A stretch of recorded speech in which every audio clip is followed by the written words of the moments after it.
Good morning and Happy New Year. Welcome to an all-new episode of Business Beat with me, Odette, for 2021.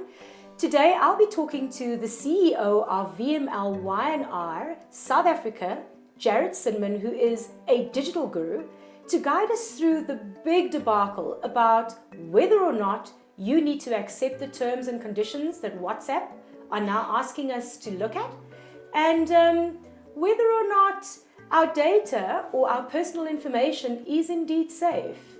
Good morning, Jared. Hi, Odette. Welcome to the show and Happy New Year to you. Thanks, and Happy New Year to you as well. Wow, what a start to the year. Lots and lots of 2020 2.0 that started with 2021, not to mention this whole debacle with WhatsApp.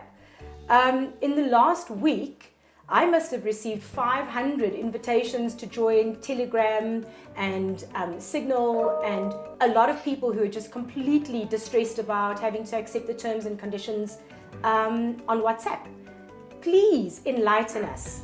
So what happened essentially is that WhatsApp is owned by Facebook. They bought the company several years ago. They also own Instagram and lots of other stuff.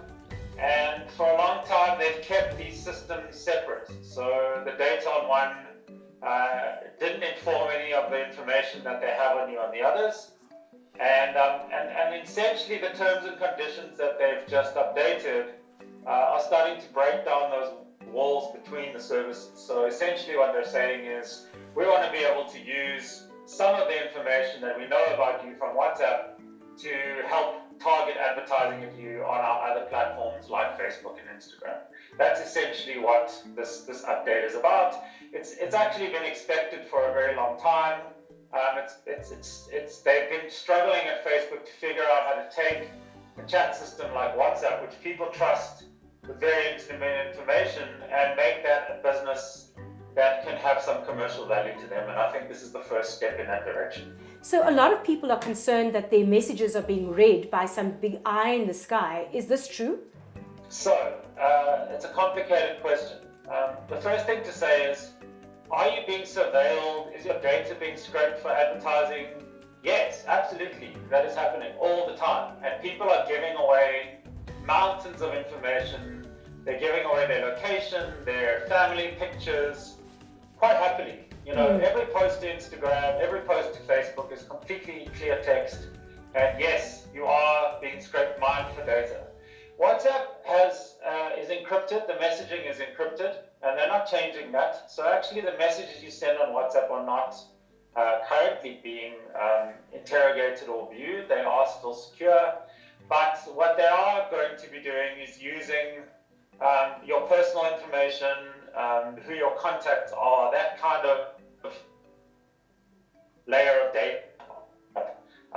They're adding that into the targeting algorithms of the other services. So, I mean, personally, I find people's viewpoints to the stuff quite strange, because on the one hand, there'll be massive hysteria about something like this, which is actually quite minor.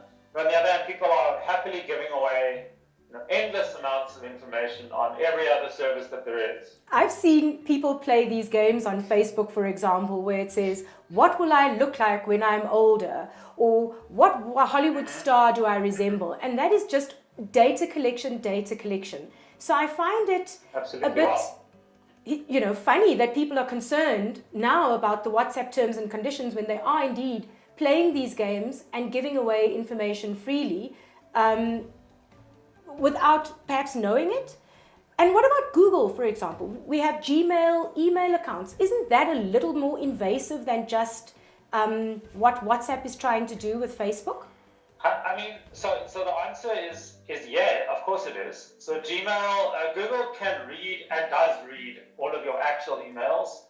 For a long time, they targeted ads at you against emails, which they stopped a couple of years ago. But absolutely, they're reading the content of those mails. It sounds a little bit more nefarious than it is, because they're not actually interested in you. They're interested in targeting ads in large blocks of millions, right? So you're not being sold as an individual. You're being sold as a part of a segment, really, a part of an audience. I mean, for a long time, the statement has been made that On these services, you're not the customer, you're the product, and that's exactly correct. That's what you are. You're a product that Google and Facebook sell to monetize their businesses. What are a couple of tips that you'd like to give people to protect themselves against potential exploitation? So what should they know on a very basic level, about their information and sharing it so freely?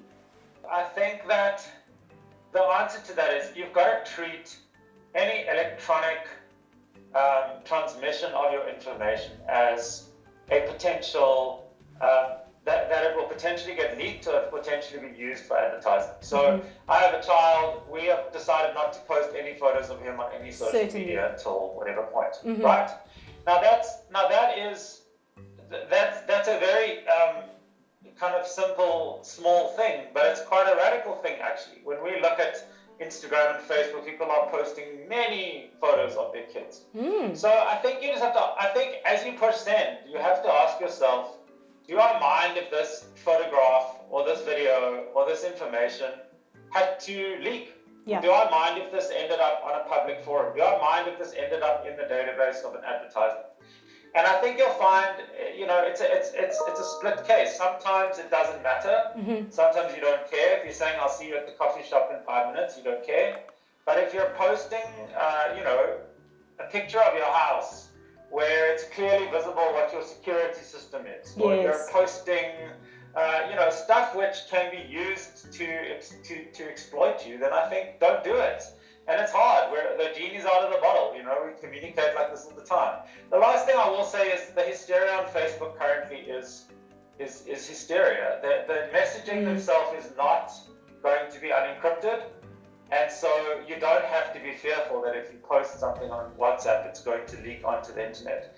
But as a general principle, you just have to be really mindful, and you have to use the same logic you would use in your normal life. Like you wouldn't print out a picture of your kid and stick it up in the spa, I wouldn't think. Yeah. And so don't do it on Facebook. Yes.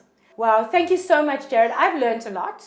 I agree with you wholeheartedly. I value your opinion, and I'm pretty sure the viewers have learned quite a bit about their personal information and how valuable that is in the hands of platforms who are obviously in business to make money and to use that information. And to the viewer, there you have it.